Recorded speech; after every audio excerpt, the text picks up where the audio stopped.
Okay, so we'll start our class. Okay, so I'm just sharing the screen.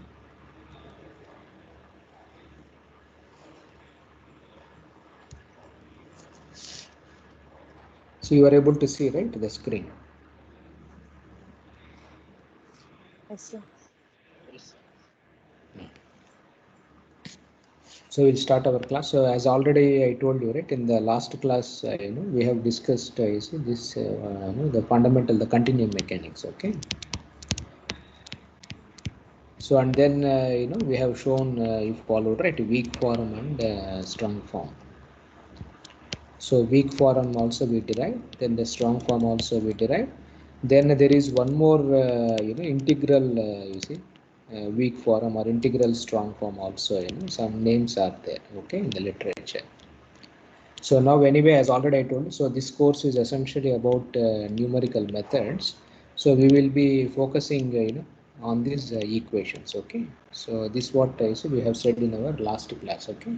So now in the last class, I have shown we have derived, you see, all the fundamental equations. Okay. The fundamental equations of motion. So this we have derived. Okay. This we have derived. Then we have also seen this material, that is stress strain relations also. You follow. So this also we have seen. Okay. Now here, when you are doing this numerical methods, essentially, and of course, before we start, see, last class I also told you, generally, if you want to solve the solutions, so there are two ways actually. Okay. One is by your multi-degree of freedom system, what to study in, the structural dynamics course, like mass matrix, stiffness matrix, and others. So here, this course, the same problems, whatever you have solved previously, beam or whatever. So we discussed, you see, we will go by this wave propagation approach. That is the only difference between this course and the previous courses. Okay. So this is what we said, and so here, so and this is the most important thing. Now coming to this equations, so last class we have already seen, when you look at these equations of motion, there are several ways are there how you want to proceed. One is displacement formulation, we have seen. Equations are same only, you just solve displacement, velocity, stress formulation, then velocity stress formulation, then I think displacement stress formulation. So variety of ways are there to solve our problem. And we have already seen that, you see, the most easiest way, or the most, the advantages what we have is, this velocity stress formulation. Okay. So this is very, very important and widely used in this finite difference methods. Okay. So the reason also, we have said that, like, you see, the reason was, you see, we have all the first order ODEs we have. So it is very easy to implement it on a computer. The errors also will be very less. So if you want to go for displacement formulations, so these are all second order ODEs, so approximating a second order ODE numerically, say, so there can be some issues, maybe there errors, may crop up, and some issues may come up. Okay, that's why this is a widely preferred in this one. Now today we will see this stress strain relations, say. Okay, so last class I already introduced you. This is the most important thing. How do we represent this stress strain relations in numerical methods? Okay, so like now in analytical methods, say, it doesn't matter much. So we can solve whether it is in the this domain or that domain. We can easily solve this one. But in numerical methods, it is very, very difficult. And essentially, when you are solving problems in time domain, okay. So how do we represent? Okay. So now here, as already we told, right, our equations are velocity stress formulation or displacement. They are all PDEs and ODEs. Okay. So we approximate the derivatives with, the finite difference equations or maybe finite element like that we solve. So now here the thing is the stress strain relations also we should be able to write in some type of a differential equation or something. So which will be easy to incorporate in our, this numerical codes. Okay. So last class I have already told you for linear elastic bodies. Okay. So this is what we are calling as Hooke's body. Okay. So we already wrote our equations. Okay. So we write as your sigma of t is some capital M epsilon of T. So sigma is your stress and say epsilon is your strain also. Okay. So we have already drawn this one like stress versus strain diagram also, and then we have also shown actually. Okay, so how sigma varies with time, then how your epsilon varies with time also. Okay, so both of them are constant kind of a thing. So if it is a some step functions kind of things, both of them are same. So this is your sigma, so this is your sigma by m, whereas this is epsilon m kind of thing. Okay, so this is how the stress strain curves, they look for a linear elastic medium. Okay, so now if you write it in the frequency domain, say, so you just take a Fourier transform. This also we wrote in our last class. So we wrote this as m into epsilon of omega. Okay, and of course you can also write epsilon of t, say. Okay, is c into sigma of t. Just 1 second. Hello. నా class ఉందన్నమాట. ఎన్ని గంటలు? 4:30 నా class అయిపోయిన తర్వాత call చేస్తాను.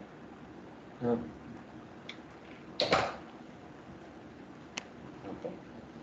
So now our epsilon of t, say, we can write as c into this one, where your c is 1 by m, that compliance or something. So this we have already written in our last class. Okay, so we have also written I think for the 3-dimensional case also we have written. So now if this is for Hooke's body, now if you see a viscous body, say. Okay, so similar to our damping. So if it is a linear viscous body, say, okay, so it's like a damper kind of a thing. So we also wrote in our last class sigma of t, say, was something epsilon dot of t. So here the strain rate comes into picture. It is not the strain, so it is basically the strain rate. And if you write it in Fourier transform, say, so this becomes I into omega eta epsilon of omega. So this is our for a linear viscous body we also drawn this expressions. So sigma versus epsilon dot we write. So it is basically a linear relation here. Now if you plot sigma versus time, say, and epsilon versus time. Okay, so we have seen that so if sigma is constant, so if you apply a constant stress for some time from t0 to t1, say, which is eta times epsilon naught or something. So your epsilon, so the strain basically it varies linear kind of a relationship we have. Okay, so this also we have observed, we reported in our last class also. So this is sigma by eta, so t1 minus t0. Okay, so this is how the strain varies with time. This is how the stress varies with time for a viscous body. Okay, now for elastic body also we have seen, and this for linear viscous body also. Now for viscoelastic continuum, say. Okay, so when the material is viscoelastic, which is a combination of viscous plus elastic kind of a thing you have. So this also we wrote in our last class. Okay, so our equation was so sigma ij in 3 dimensions. So this we wrote as a delta ij. So we can write in terms of minus infinity to t. So lambda t minus tau epsilon dot kk of tau d tau, plus of course you have this shear also, that is Lamé's constant. You see the shear modulus also will come into picture. So epsilon dot ij of tau d tau. Okay, so this is our equation we had. And finally, sir, to understand how to represent, so for viscoelastic medium, if it is 1 dimensional, both the integrals are more or less same actually. Okay, one is here epsilon dot ij, epsilon dot kk, one is lambda, one is mu. So the thing you can, if you can understand this integral first, then you can easily generalize for other things. Okay, so psi t minus tau epsilon dot of tau d tau. Okay, so this is the equation for a viscoelastic the medium, that is a combination of viscous plus elastic thing is there. Okay, so if you want to write this, we have written also in terms of convolution integrals. So psi of t into some epsilon dot of t itself. And then I think we also wrote in the last class, we can also write based on the convolution properties. So you can transfer the derivative here. So you can also write like this, or this can also be written as your m of t, say, convolution with respect to epsilon of t. So this is our equation for viscoelastic medium. Okay, now for elastic Hooke's body, say, so we already wrote sigma of t is m into epsilon of t. So this is valid for elastic, Now this is valid for viscoelastic. So you can see now the difference between viscoelastic material and elastic material. Okay. So viscoelastic means you have damping also into your calculation. So here the most important thing is now when it is elastic materials, so your M is a constant kind of a thing you have, but here the M is a function of time, and here it is just a multiplication, but now here it is a convolution. Okay, so this is the main difference. So this is the main difference between the elastic medium and your viscoelastic medium. So M is a function of time, then your multiplication is replaced by this convolution integral. So this is the most important thing you should know. The difference between elastic material and viscoelastic. And in reality, all materials whatever we are seeing, say beams, earth, soil, whatever materials you do, even including our human body also, biomaterials also, everything is viscoelastic. So there is some portion of elasticity is there, then we have damping is there. So this is a generalized the equation which you can use to represent viscoelastic material. Now the most important problem what we have in finite difference or finite element and the numerical methods, see how do we represent this the stress strain relations. Okay, so how to represent you followed, right? So this is the most important challenge, the stress strain relations, say. Okay, for in time domain or in a numerical method. Okay, so in a numerical method, say how do we represent? Okay, so generally this convolution will be a headache. So instead of convolutions, can we do it in some type of a differential equation? Okay, so if I can represent this in terms of a ODE or something like that, then I can solve it. You followed it very easily because the convolution is a headache in numerical methods, especially in time domain.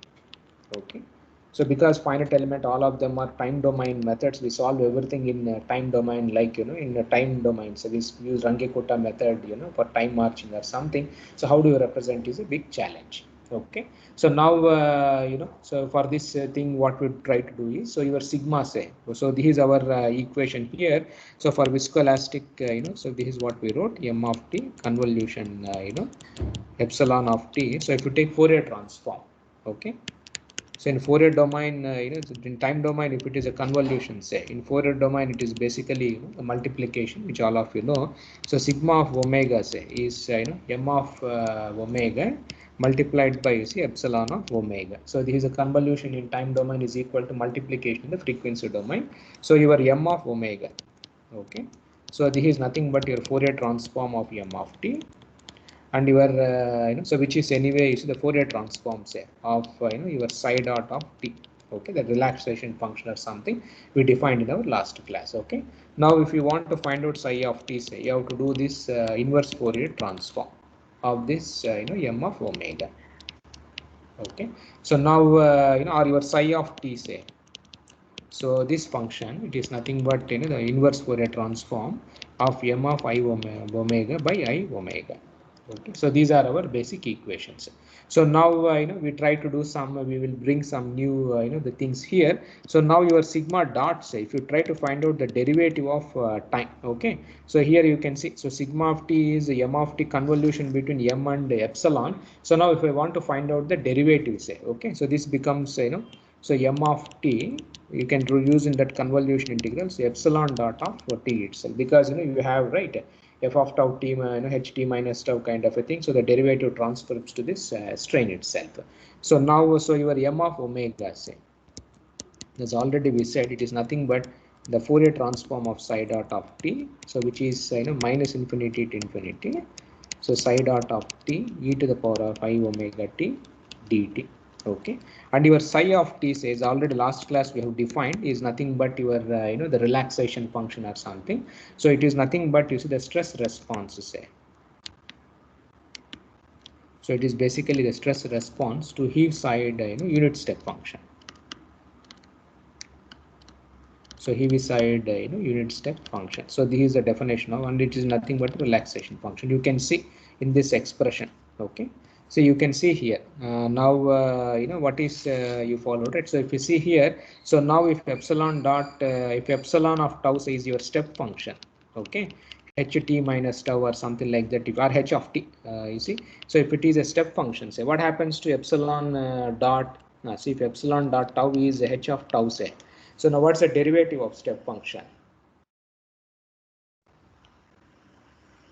See, what's the derivative of a step function? See, people are there, right? So now what's the derivative of step function?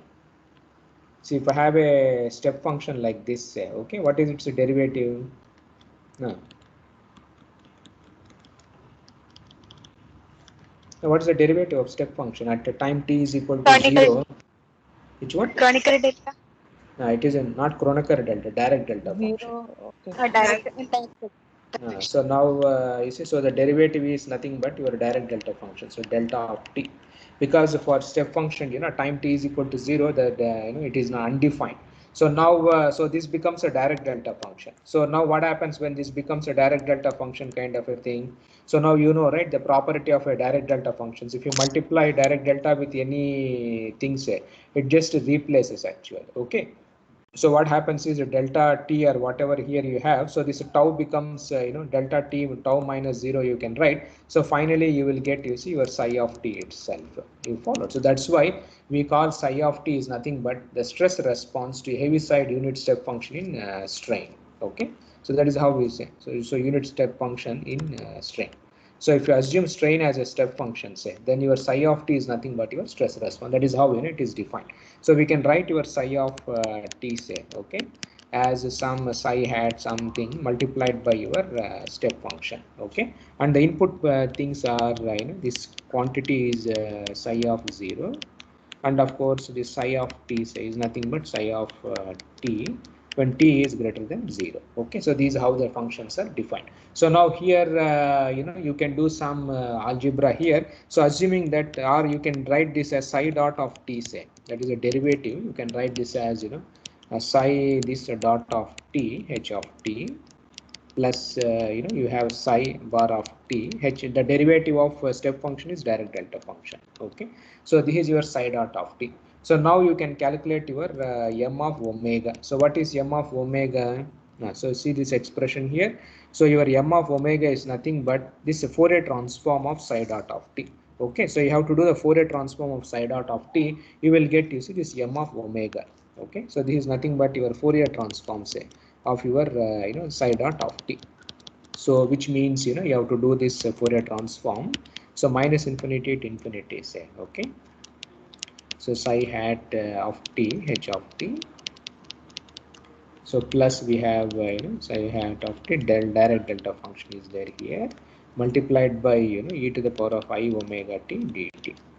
Okay, so this is our function here. So now here you do all the algebras. We will not go into all those mathematics here. So finally we are interested to find out that here you can write this expression as some psi of infinity kind of a thing, plus I omega 0 to infinity, some combinating function will be there. So psi of t minus psi of infinity.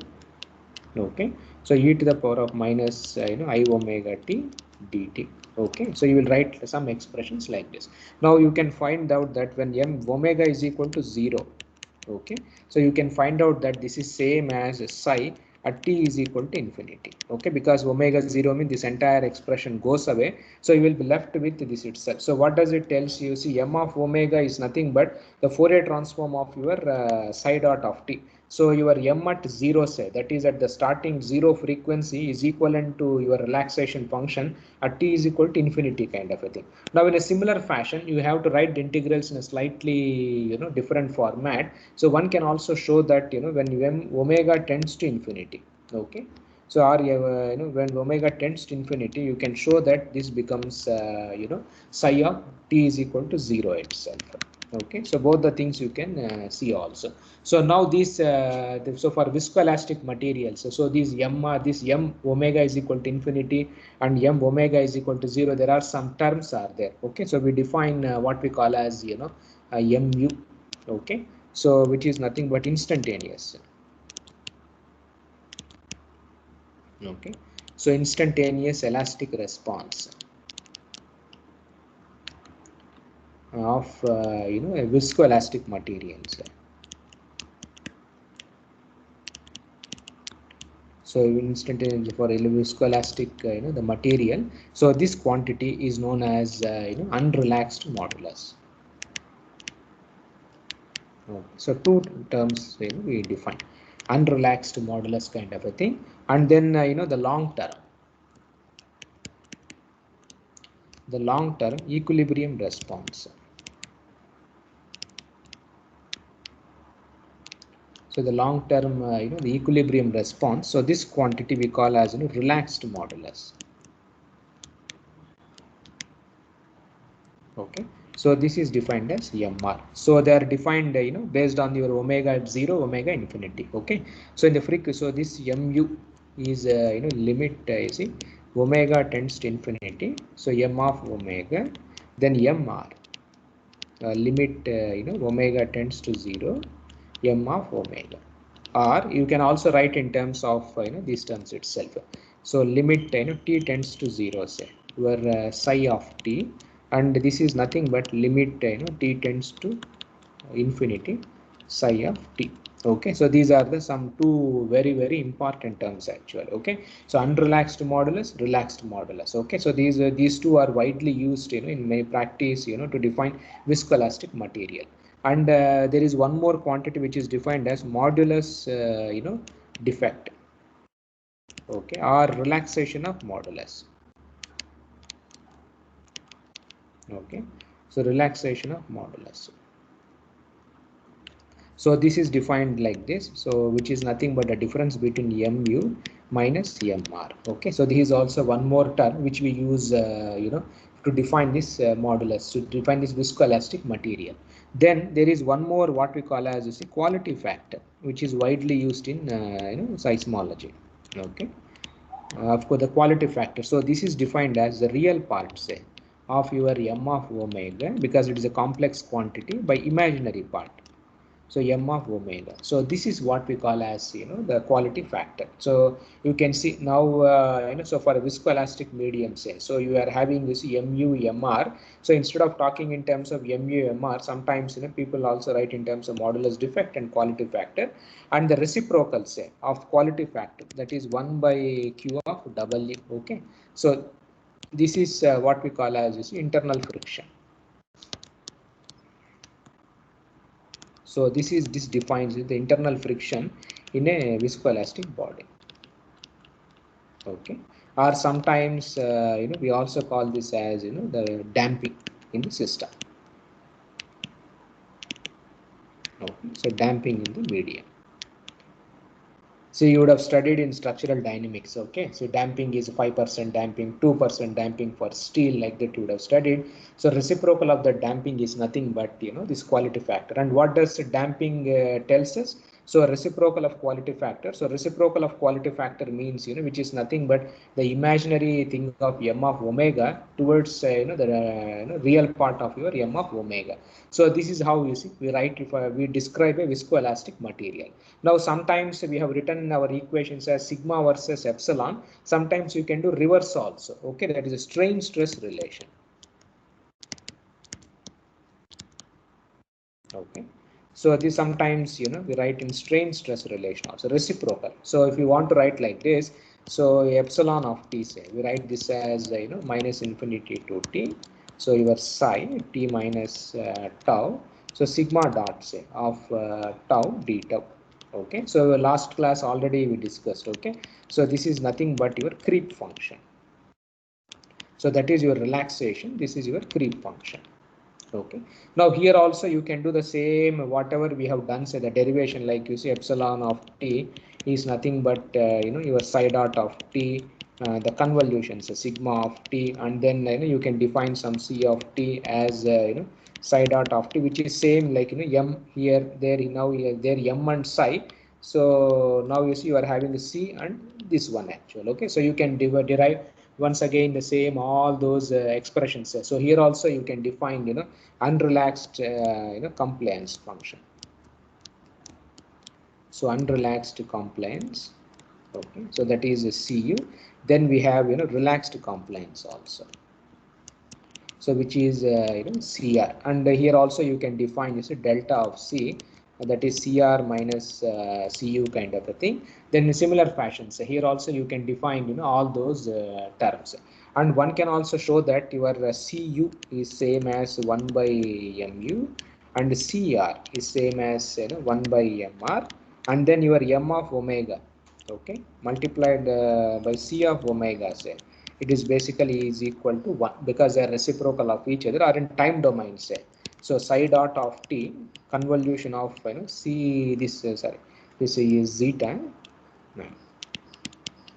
So this is equal to delta of t. So you can also express in terms of like this. So now for viscoelastic materials, okay, so you can write in terms of stress strain or strain stress relations also. So stress strain means you have relaxation, unrelaxed modulus, and other things will be there. If you want to write in terms of strain and stress, so then you have this compliance, and creep functions and other things will come into picture. Okay, so now let us write for other cases. Okay, so now so we have written, so these, so for generally viscoelastic material, the key is you should know this m of omega. Okay, so if you know this m of omega, you know everything about that material. You can write in terms of m of omega or psi of t itself, that's a relaxation function, or your compliance function, say, or your creep function. So if you know this, you know everything about the material. So this is how you have to do for a generalized things for a viscoelastic body.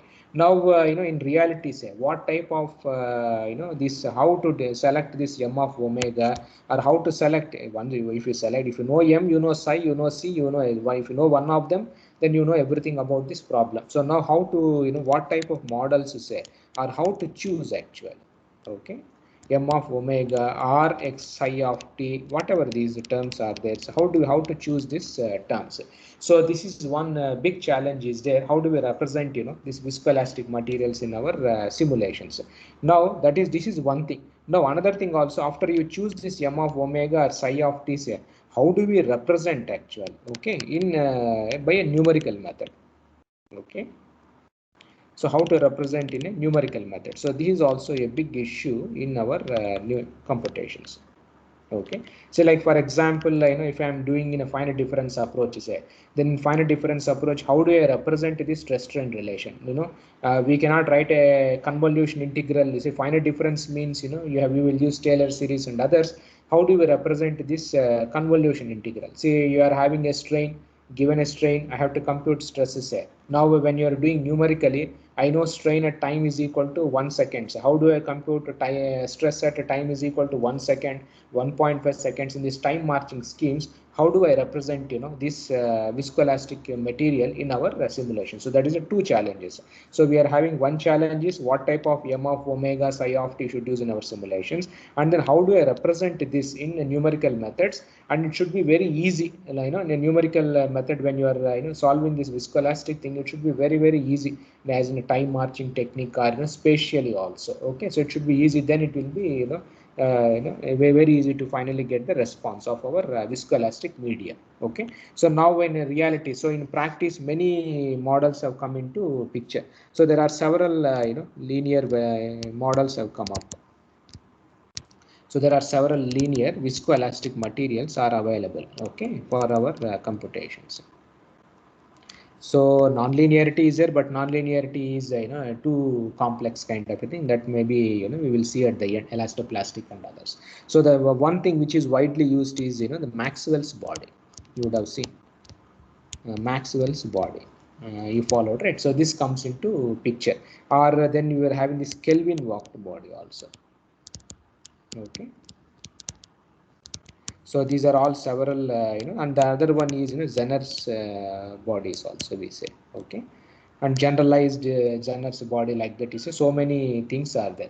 So all of them are very so all these things are the fundamental building blocks are your Hooke's body, and then this Stokes, that is your viscous.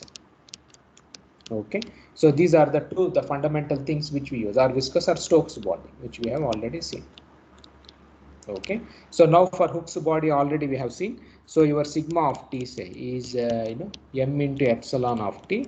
Then your viscous body, so this is sigma of t is eta, say, into epsilon dot of T. So these are the fundamental building blocks. Okay. So this, if I denote this as HB, Hooke's body, then this is Stokes body. Say, okay. Now this Maxwell, Kelvin, Vogt, Zener are nothing but combination of these things itself. So now Maxwell's body, we do like this. So this is a Maxwell's thing. What to do is we do that you followed, right? So this is a Hooke's body, we know. So if you write it in frequency domain, so you have a sigma for Hooke's body, say. So this is m into epsilon Hooke's body of omega. Now Stokes body. So we do, you followed it. So sigma SB in this one. So I omega eta into epsilon SB of omega. Okay, so these are the two things for Hooke's body and this one. So now the Maxwell's body, say, it is nothing but it is a Hooke's body connected in series. Okay, so it is connected in series with the Stokes body.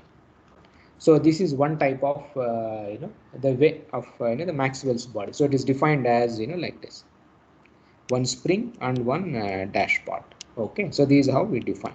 So sigma comma epsilon. So you have this m and this is your eta.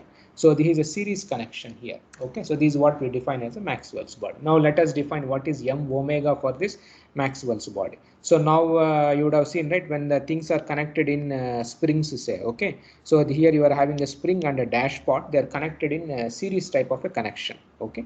So now what will be the stress? So what will be the stress for this and what will be the strain for the total strain? What happens when you connect it in series?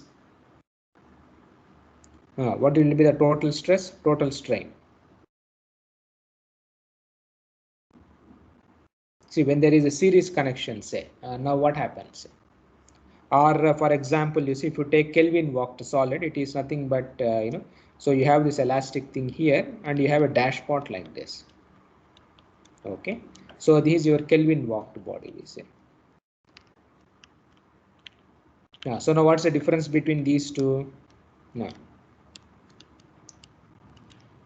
What's the difference? What will be the stress here? What will be the stress here? What will be the strain here? What will be the strain here? Tell me.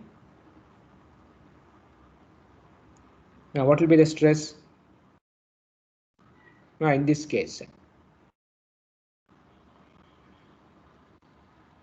See, when things are connected in a series, say, what happens to stress? It will be summation. Be careful, stress we are talking. What will be? No, these are not springs. One is a spring, other one is dash pot. Okay, so you would have done in your structural dynamics also. In dynamics, what is that you use?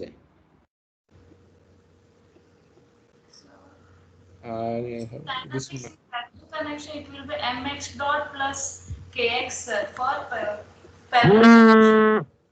No, what is that?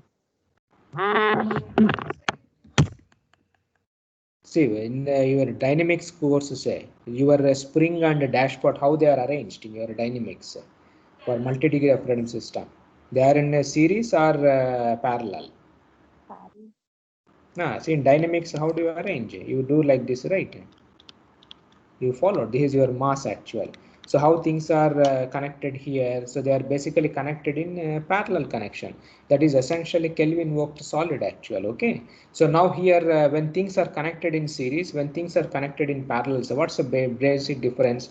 So here when things are connected in a series, stress will be same actually. You followed. So total stress has to remain same. The Hooke's body, it has to be remain same, but the only thing is a strain, your sigma, that epsilon, it will be summation. The total how much it has elongated, say, it will be combination of these two itself. Okay, so now your epsilon omega, so the total epsilon omega if you write, so for Hooke's body we already know divided by m plus Stokes body, say, sigma of omega by I omega into eta. We will write for Kelvin Vogt also. Okay. So now this is how we write for this one, or you can also write this expression. So you just rewrite, so sigma of omega. Okay, so this will be I omega eta, your m by m plus I omega eta, so multiplied by your epsilon of omega itself. Okay,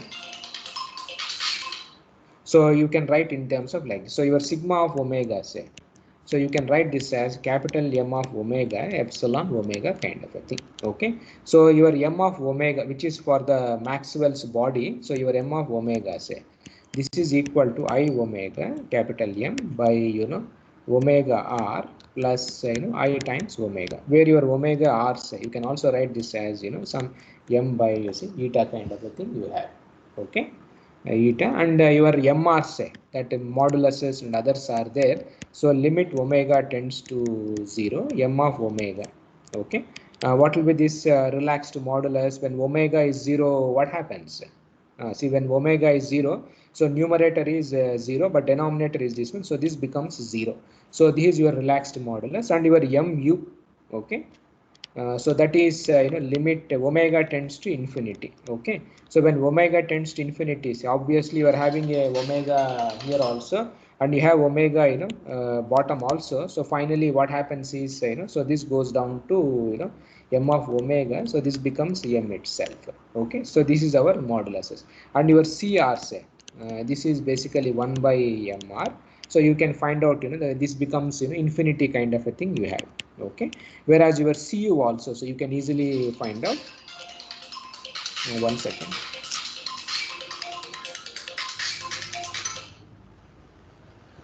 hello నా class ఉంది ఇప్పుడు మర్చిపోను, క్లాస్లో ఉన్నాను, అది మాట్లాడతా.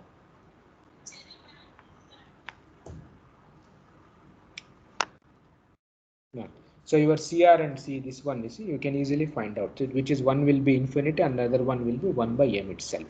So now m of omega is known, so now we can find out your relaxation function. Okay, so which is nothing but the inverse Fourier transform of your m of omega by I omega. So this turns out to be this one. So you dump m of omega r plus I times omega here. So finally, so you can do the Fourier transform. So your psi of t, so this becomes m e to the power of minus omega r into t h of t. Okay, or you can also write this as m e to the power of minus t by some tau of sigma, say. Okay, h of t, where your tau of sigma, okay, is 1 by omega r, so which is eta by m itself. Okay, so you can also write something like this. So sometimes this is also known as stress relaxation time. Okay, so this is how the the relaxation function for this Maxwell's body. You can also write like this format. Okay, so now of course you can do all other calculations. So m of t also you can find out, which is psi dot of t. So this also you can calculate. So m into e to the power of minus omega r into t. So you just differentiate this psi of t, say. So the derivate step function also is there. So we will have this direct delta function also, omega r into h of t. Okay, so this is how your this thing. So now you see, so you can see, so now all the, so now this problem, so now we have done in frequency domain. You can also do it in time domain also. Okay, so if you write it in time domain also, you will get the same thing only. You can even do it in the reverse way also, the creep function also you can calculate. Okay, so like epsilon dot of t, say, strain stress relation. So sigma dot of t by m plus sigma of t by eta. So you can write in other way also. So in the time domain we are solving.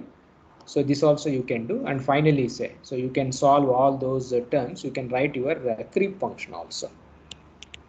Okay, so this also you can derive. So this is 1 by capital M, 1 plus m by eta times t. Okay, or you can also write this expression as 1 by m 1 plus t by tau of sigma, which is a stress relaxation time. So this is your creep function. Okay, so these are the things for so psi of t, for Maxwell's body, then psi of t, m of omega, all those things you can calculate for a Maxwell's body like this, and you can even plot the how they look like also. Okay, so the functions you can plot. So like so if you are having strain, say, your epsilon versus time, so if you can plot your epsilon versus a time, and you can sigma, say, the stress. So suppose if stress is a some type of a step function, okay, from T0 to T1 itself, and it is applied constant kind of a thing. So now you can find out epsilon, okay, using that expression. So now how it looks like, so you can easily plot also, okay. So this goes, it is basically a linear function you have. So all previously itself we have told you, okay. So this, and after some time, it comes down, and then it becomes like this. Okay, so this is our epsilon, how it is going to vary with the time, and this once it is nothing but your sigma naught by m. Okay, so this is sigma naught, say. So this is how the stress strain relations, say, they look for this body itself. Okay, so now this is so this is how they look like. So this is the functions how they look like. Okay, so this is your creep function, you can say. So you can so this quantity is nothing but for constant stress, if you plot it looks like this. And for Maxwell's body, say, suppose if strain is the same combination. Now, so epsilon time only, this is stress, this is time. Now strain if you apply as a step function, okay, like this, something like this. So if strain is epsilon naught, so now how this sigma goes away. So if a strain is constant, so we have already we have already plotted. So you can see here the stress strain relations. Your psi of t, you remember, right? So psi of t is you can see m e to the power of minus t by tau sigma, all those things are there. So this is basically exponential decay is there, which is controlled by tau of sigma itself. So obviously, so this function it exponential decay will be there like this. Okay, so this is how the stress strain relations is how they look for your Maxwell's body. Okay, and now this is for Maxwell's body. Now let us see Kelvin walked. Okay, so Kelvin walked solid, say, how it looks like, as already I told you. So here it is basically you have this spring and your dashpot, say. Okay, the viscous body, they are connected in parallel kind of a thing. So sigma and then epsilon. Okay, so this is a Kelvin walked body. So now for a Kelvin walked solid, say, now what will be your stress and what will be your strain? Previously for Maxwell's body, what we did was stress was same actually. Okay, and the strain was the summation kind of a thing between this plus this was there. Now here what happens? Here what will be same? What will be Strain same? will be same. Strain will be same as your structural dynamics. Okay, so similar to that itself. So this becomes epsilon hb. So strain will be same kind of a thing, Stokes body, whereas your total sigma, say, so this one will be Hooke's body plus Stokes body. So this is a difference between the previous arrangement and this arrangement. So now let us write what is m of omega relaxation, this one here. So your sigma of omega, so this one will be, so m plus I omega eta. So this is for the Stokes body multiplied by your epsilon of omega. Okay, so you can write this as sigma of omega m of omega into epsilon of omega. So your m of omega, say, is nothing but capital M plus I omega into eta. Okay, so this is your m of omega. Now you find out, you see, all the parameters mr. Okay, so limit you see omega tends to 0, m of omega. So this will be same as m itself. Okay, so you can calculate all those terms. Now your m of t, say. Okay, so that is your m of t, that is the inverse Fourier transform. You can do this here. So this becomes m into delta of t plus eta into delta dot of t you have here. Then your psi of t. Okay, so this becomes m into h of t plus eta into delta of t. Okay, now if you want to find out mu. Okay, so mu, that is unrelaxed modulus also. So limit t tends to 0. Psi of t, so this becomes m plus eta delta of 0. Okay, so this, from this expression you can find out this unrelaxed modulus also. Okay, so you can find out all the terms itself. Now you can do it in this way, or you can, so now if you want to write compliance, say, so C of omega is nothing but reciprocal of this I omega into eta. Now similarly, say, you find out this the other function, that's a creep function also. So psi of t also you can calculate easily. So this turns out to be, for this problem, so 0 to t, so 1 by the eta So 1 by eta e to the power of minus m some v by eta h of some v dv. Okay, so and you can integrate this term and finally say, so after all those algebra things, so 1 by m, so 1 minus minus t by some t epsilon sub t of epsilon. Okay, so where your this t of epsilon say, this is so your eta by m itself. This is also known as a strain relaxation time. Okay, so these are the things for Kelvin walked solid itself, and you can also check that your Cu is 0 and your Mu, okay, and 1 by Cu is you see infinity kind of a thing. So this also you see you get for our Kelvin walked solid. Now for Kelvin walked solid also, so if you plot this stress versus strain, so the curves they look like this. So if you try to plot, say this is epsilon versus time and this is stress. So this is sigma versus time. So if you apply a constant stress, say from T0 to T1. Okay, now how strain varies. Okay, so this thing will be up to T0, it will be 0. Then suddenly you can easily find out from the creep function. So you can see how it is going to vary. So this is the one which tells you the format and other things. Okay, so now this function it goes something like this. Like this, and this is your T1 here, and after this it suddenly you see it go exponential decay will be there.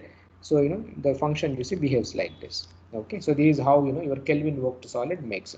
Now the same thing if you plot for relaxation also, say now this is sigma and this is time and this is epsilon and this is time.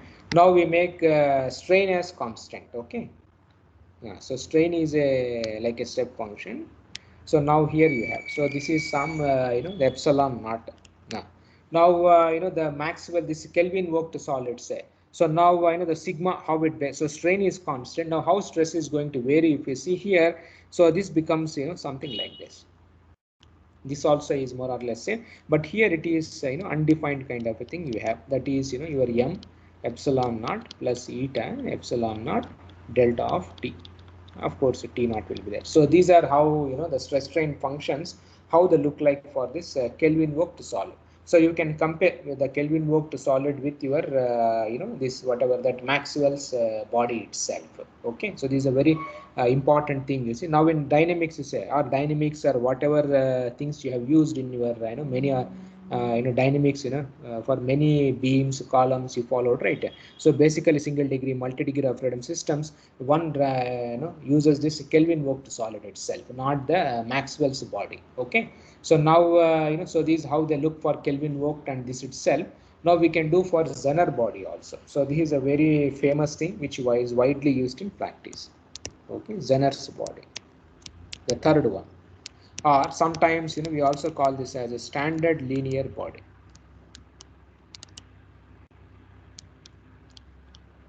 Okay, so this is something like you followed, right? So now here it is something like this. Yeah, so this is how the Zener's body looks like. So it is basically two types are there. It is something like this. So you have here, then here say.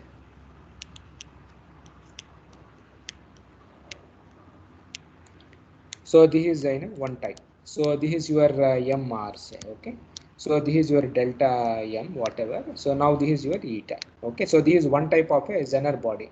So this body is known as so Hooke's body.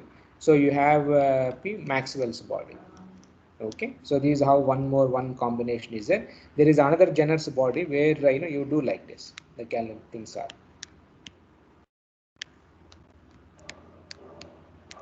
So this is another type of Zener. So this is known as the Hooke's body. Then yes, then you have KVB, Kelvin walked solid actual. Okay, so you have M1. Then so this is M1. This is M2, and you have this eta. Okay, So these are what we call as standard linear solids, which are widely used in the practice. Okay, so many computations say they use this essential in wave propagation. We do this standard linear solids. So now let us see. So now you can see what is the Zener's body, the standard linear solid. It is nothing but your Maxwell's body link connected in parallel to a elastic body, or you have Kelvin-worked solids. You add one more spring, you connect it in series kind of a thing. So these a new this Zener's body which we call as a standard linear body itself. Okay, so now let us derive how this m of omega, creep function, relaxation function, how it looks like. Okay, so now let us see the combinations here. So now for Hooke's body, say already we all know. So sigma of hb omega say is a constant. Okay, so mr into see. So your epsilon hb times omega. Now if you're having a Maxwell's body,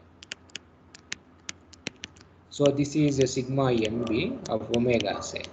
So this one will be I omega eta delta of m by so delta of m plus I omega times eta.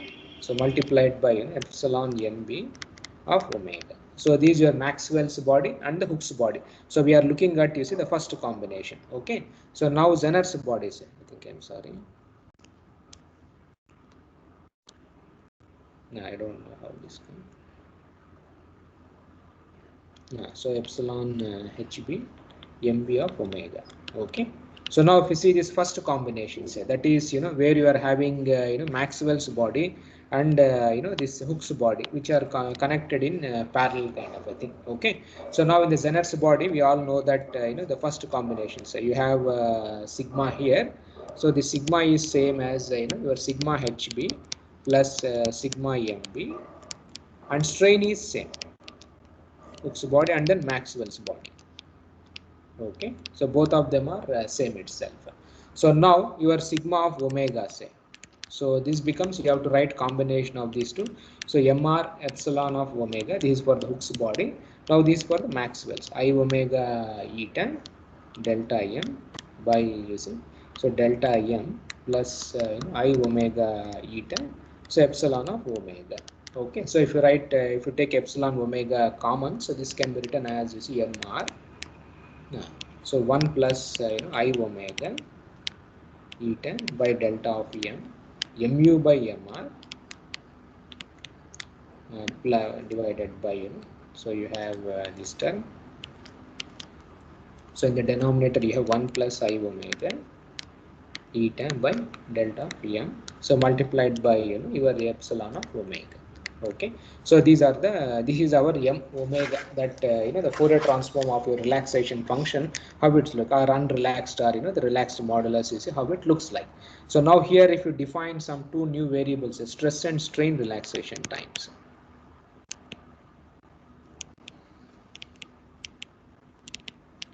So the relaxation times if you define, okay, so that is your tau sigma, that is eta by delta of m, and your tau epsilon eta by delta of m, mu by mr. Okay, so if I define like this, so to, we can write this as sigma of omega say is m of omega multiplied by epsilon of omega. So your m of omega will be mr. Okay, so mr, so 1 plus I omega times tau epsilon by 1 plus I omega tau of sigma. Okay, so this is our expression for m of omega for a Zener's body. Okay, where Maxwell's body, Hooke's body are connected in parallel. And now you can easily find out mu, this unrelaxed modulus, limit omega tends to infinity. One can show that it is mr plus delta of m, and then omega tends to 0. Okay, so m of omega is nothing but m of r. Okay, so now m of r and m of you can calculate also, both of them are related. So m of u say is same as m of r tau of epsilon by tau of sigma. So this relationship also we can obtain. Okay, so now m is known. So now the relaxation function. So you have to do the inverse Fourier transform and all other things. So the inverse Fourier transform say of m of omega by I of omega. So you have to do all those the algebras. Okay, so this turns out to be m of r. So 1 minus a tau epsilon say by tau sigma. Okay, e to the power of minus t by t of tau of sigma h of t. So this is your relaxation function for this Zener's body. Now creep function also you can find out. This also is very straightforward. You can find out. So 1 by mr. No. So 1 minus 1 minus a tau sigma by tau epsilon. Okay. So heat exponential minus t by tau of epsilon multiplied by h of t. So this is for a Zener's body. So now if you try to draw this functions, how it looks like, we can plot actually. Okay, for Zener's body, that is Zener's first one. Now, so like previously we have done say. So epsilon versus time. Other one is sigma versus time. Okay. Now if stress is constant, you have applied a constant stress. T0 to T1. It is very easy to draw. Okay, so you have to just plot creep function psi of t. Automatically they will tell you, like previously we have defined, right? Psi of t is nothing but the unit strain, step function strain is your psi of t. Similarly psi of this xi of t also you can easily calculate. Okay, so from those two expressions, so if you apply this here, so the strain will be like this. Okay, so the strain will be it is something like here, and then sudden decay is there, and then you see you have discontinuity also, so it goes like this. Okay, so now this quantity say, okay, so this one is nothing but sigma naught by m1 here. Now this one is sigma naught by m1 plus sigma naught by m2 kind of a thing you have. Okay, so this is how the stress strain looks like for Zener's body. Now similarly we plot this one also. So same stress versus time, then strain versus time. So now now strain is a constant, a step function kind of thing. So you plot your relaxation function or psi of t, automatically you will get this one. So psi of t is nothing but for a step function. So simply you are plotting your psi of t itself. So this quantity you see you are plotting it there itself. So now how is the decay here? So you can see. So this function only we are plotting. Previously we have plotted this, we have plotted this. It's a step function. So now you can see there is exponential decay is there, but there is 1 minus this term is there. So finally as a t tends to infinity say, so this term goes away, so everything converges to mr actually. Okay, so mr into epsilon naught or something you see you have.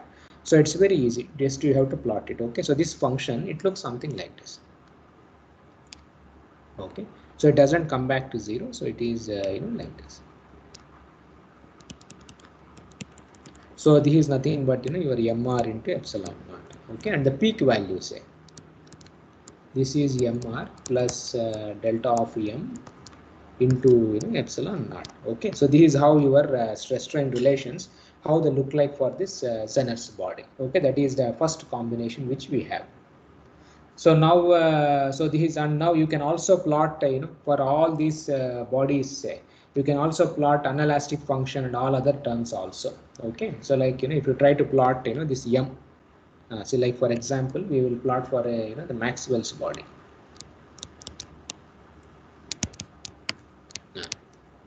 So if you plot m, we have plotted the creep function, relaxation function. You can plot even the m also. Okay, the modulus as a function of frequency. So we have shown in the time domain. Now you can plot in the frequency domain. Okay, so your m. So if you have this m say, so m is a complex here. So the real portion, real part of your m. Okay, so if you try to plot so something like this you have. Okay, so this goes something like this. So this is a real part. Now you have an imaginary part also. So imaginary part of m. So this is something like this. Okay, so you have this term also. Then the absolute value say, the that is M absolute. Okay, so this will be you followed, right? So this is a combination of this plus this. So you have like this. So this absolute value, and then Q inverse also you can plot, which indicates viscous damping in the system. Okay, so this is something like this. Okay, so at in some FR or some, so there is a frequency here. So this is how things looks for a Maxwell's body. So same, we plotted psi of t, then creep function, relaxation function in a similar format. So you can plot M and Q also. Already we defined it. What is a Q? Quality factor. You remember what's the quality factor we defined above? What's the definition of Q? See, previously we have defined, right? Real part of the imaginary part. Yes, excellent. Okay, so the real part itself. So you can plot all these things. Okay, one by one you followed, right? Now similarly you can plot this for a Kelvin-Vogt solid also. How it looks like. So you can plot all these functions on a nicely in a computer. So now for Kelvin-Vogt solids, I will not plot all those things, you plot yourself. So this is Q inverse, okay, reciprocal of Q. Okay, so this looks something like this. Okay, it goes like this type of frequency here. Okay, and now I think many of you may not be able to answer. Say if you are working in seismology, say, okay, or seismology or any material, how this damping should look like. Generally, see, this is one type of a damping. This is one type of damping. So anyway, Q inverse is a damping. So what does it tells you, this figure? What's the physical meaning of this? And what's the physical meaning of this? See, Q inverse is damping only. What does it indicate? Which is more realistic? Please tell me. Second one looks to be more realistic. That is Kelvin-Vogt. No, what does it tells you? Why it is looking realistic, or what does it tells physically? Saying it is damping Huh? has also increased. Damping?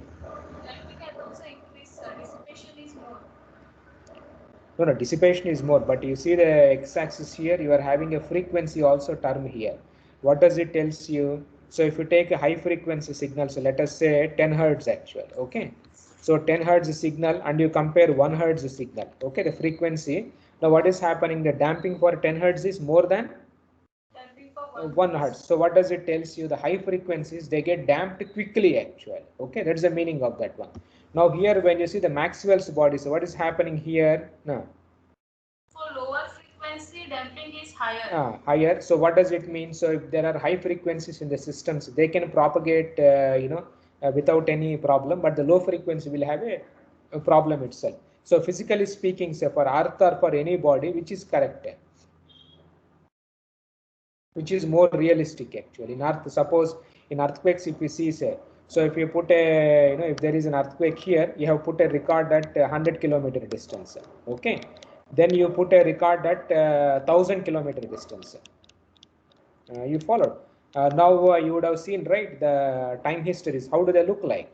So as the distance increases, which waves propagate? Which frequency waves propagate? Low frequency. You have plotted, right, Srijay, for Gujarat or for any earthquake, if you see, say, for Tohoku earthquake or whatever earthquake you are having. So if you record it far away distances, you will see only low frequency waves like this. They will be very, very smooth kind of a thing you have. But near the things, say, you will see, the high frequency waves you followed, right? So which is more realistic, Maxwell or Kelvin-Vogt? Which one is more realistic, which is more matches with the data or how it looks like compared to Maxwell's? The Kelvin-Vogt is the most important thing. It's obvious, and of course to have to make this Maxwell's body, of course Kelvin-Vogt also has some problems, okay, but finally in seismology, say, the most widely used one is this Zener's body actually, okay. So we will plot for Zener's body also. So like for Zener's body, say, this also we can plot. So for Zener's body also, if you try to plot, say, the Q factor, this one is like this. like this it happens for with respect to frequency. You followed. So this happens for a Zener's body. So Zener's body, what does it does is it is not at the low frequency, or it is not at the high frequency kind of a thing. So somewhere in between, you see it filters. Actually the damping is high for some type of things, for some type of a things, and it comes back. So this is how the Zener's body looks like. Now there are other type of bodies also, like generalized Zener's body, we say. Generalized Zener's body, which is nothing but a combination. Okay, so there are several things are there. See, people, what they have done is you see, you take several Zener's bodies. Okay, so this is one Zener's body, ZB1. Other is another Zener's body. So you have like this, many Zener's bodies are there. Okay, so many are there. So you combine all of them in parallel type of a connection, say. So sigma epsilon. So you will get generalized, the Zener's body actually. Okay, so many, if you combine one with one with one with one. So then what happens is, if you try to plot this damping, that is the inverse of quality factor. So now the function, you see, like this, it becomes. You follow. So which indicates which gives you see what is the speciality of this one. So for a certain frequency, say your damping is what is happening? Constant. Now in dynamics for multi-degree of freedom systems, what type of damping you have used? In this one, what type of damping you have used? Hello? Hello?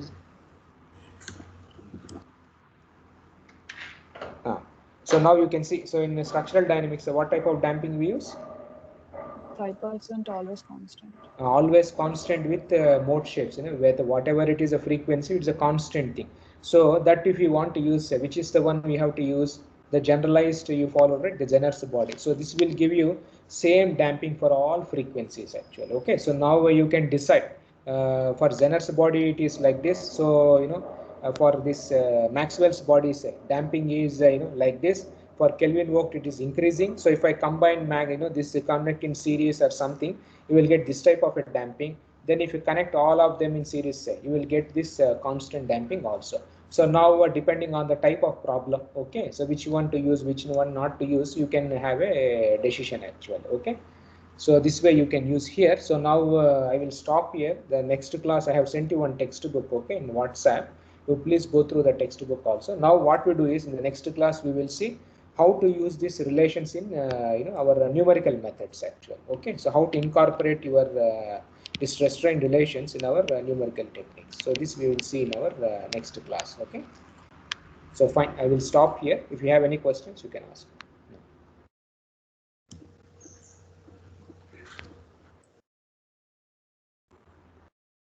Sir, can we design that Zener's body for a particular bandwidth of frequencies? Yes,